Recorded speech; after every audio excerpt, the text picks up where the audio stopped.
Toujours plus d'actu sur BX1 +. La Cour des comptes ne valide donc pas les comptes de la région bruxelloise. C'est ce que cet organisme de contrôle officiel a annoncé dans un communiqué publié hier soir. En cause notamment des recettes fiscales qui sont jugées incertaines, la Cour s'abstient donc de valider le compte de la région bruxelloise et elle émet un avis négatif pour d'autres comptabilités, celle de Visite Bruxelles, celle de Parking Bruxelles par exemple. On parle ici des comptes, Vanessa Lullier, bonjour. On parle ici des comptes de l'année dernière, ceux de l'année 2020. Oui, bonjour. Forcément, donc les derniers comptes qu'on a, puisque ça doit être sur une année comptable complète.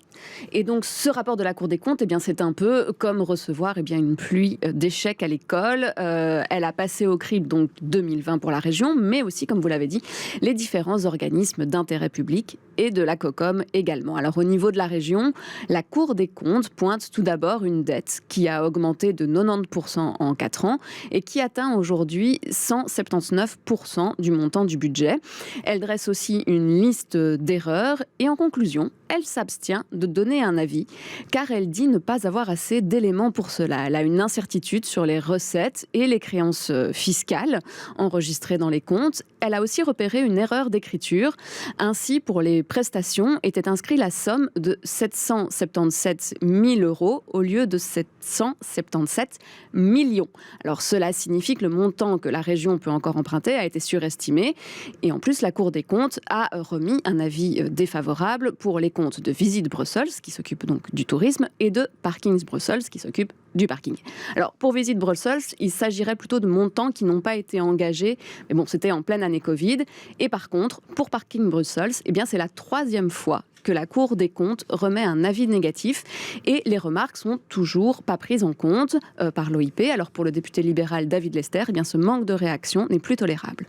Je pense que la Cour des comptes en a marre. Si vous lisez les rapports précédents de la Cour des comptes, ce n'est pas la première fois qu'ils émettent une série d'objections qui sont assez interpellantes, soit sur des organismes bruxellois, soit sur le gouvernement en tant que tel, où ils relèvent toute une série de flous artistiques, de problèmes de recettes, de problèmes de dépenses qui sont de plus en plus prégnants. Mais ils voient bien qu'il n'y a pas de réponse efficace du gouvernement bruxellois en la matière. Ici, je crois qu'ils ont décidé de changer de braquet, d'être plus durs. C'est aussi leur rôle et on tire leur chapeau pour ça. Alors évidemment, ce n'est pas tout à fait, en tout cas, l'avis du ministre en charge des Finances, l'Open VLD Sven Gatz, même s'il reconnaît l'utilité du travail de la Cour des comptes. Sven Gatz reconnaît surtout certaines fautes, et notamment cette fameuse erreur de montant inscrit. Alors, il ne comprend pas comment personne n'a pu voir cette erreur au sein de l'administration, et il souhaite mener une enquête approfondie à ce propos. Par contre, pour les organismes d'intérêt public, il dit vouloir changer les choses dès maintenant. Non, il est tour après qu'il y a eu l'organisation de la maturité financière du ministère de la Région. Il faut maintenant organiser cela aussi pour les OIP. Et comment est-ce qu'on compte bien le faire? Depuis 6 mois, heureusement, nous avons déjà démarré l'exercice Optiris, qui est donc une approche commune avec le ministre-président et moi-même, pour dire, voilà, il faut mieux serrer aussi les procédures dans les OIP, par exemple, à Parking Bruxelles, parce que ça ne peut pas continuer comme cela. À un certain moment, il peut y avoir des chiffres qui sont peut-être pas tout à fait stabilisés, ça c'est une chose, mais s'il y a des chiffres qui ne sont pas fiables, ça peut mettre en péril naturellement notre position consolidée en tant que région de Bruxelles-Capitale. Alors ce travail ne donnera des résultats que l'année prochaine. Or, comme on l'a dit, cela fait déjà 3 ans que la Cour des comptes émet des remarques, notamment concernant l'attribution de voitures de société pour les dirigeants. Selon elle, il n'y a pas de base réglementaire pour cela. Sven Gatz, lui, réfute l'argument, mais reconnaît que les critères sont tout de même assez flous. Alors prochainement, la région va ainsi retravailler sa politique salariale pour voir si offrir une voiture de société reste un bon avantage.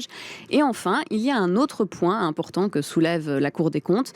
Elle émet un avis négatif sur la COCOM car elle a constaté des anomalies. En plus, elle n'a pas reçu les comptes ni de 2019 ni de 2020 pour Iriscare et les ASBL Bruxelles et New SAMU Social. Et ça, c'est une épine supplémentaire dans le pied de Sven Gatz. Je veux vraiment maintenant en terminer parce que je ne peux pas me permettre à titre personnel, mais le gouvernement dans son entièreté non plus, de recevoir des rapports de cet ordre-ci de la Cour des comptes. Et j'inclus bien votre remarque sur la COCOM.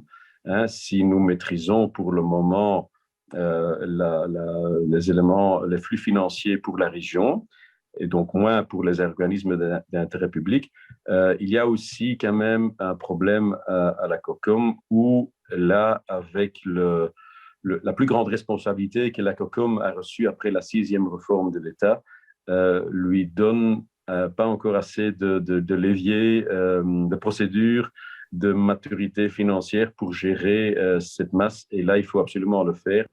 Alors évidemment, ce rapport très critique amène de l'eau au moulin de ceux qui critiquent la région bruxelloise. Et dans le cadre d'une prochaine réforme de l'État, en 2024 par exemple, eh bien, la région pourrait être mise en difficulté. Sven Gatz se raccroche alors à l'avis de Standard & Poor's qui donne un bon ranking à la région vu son budget pour les prochaines années. Alors les discussions sur les travaux budgétaires qui démarrent dès la semaine prochaine eh bien, risquent d'être assez pimentées. Voilà, et la COCOM, c'est pas rien. C'est notamment la gestion des allocations familiales et de la politique sanitaire qui a été extrêmement importante ces derniers mois. Et se tromper d'un zéro, c'est clair que ça fait un petit peu désordre. 3-0. Voilà. Merci beaucoup, Vanessa Lullier.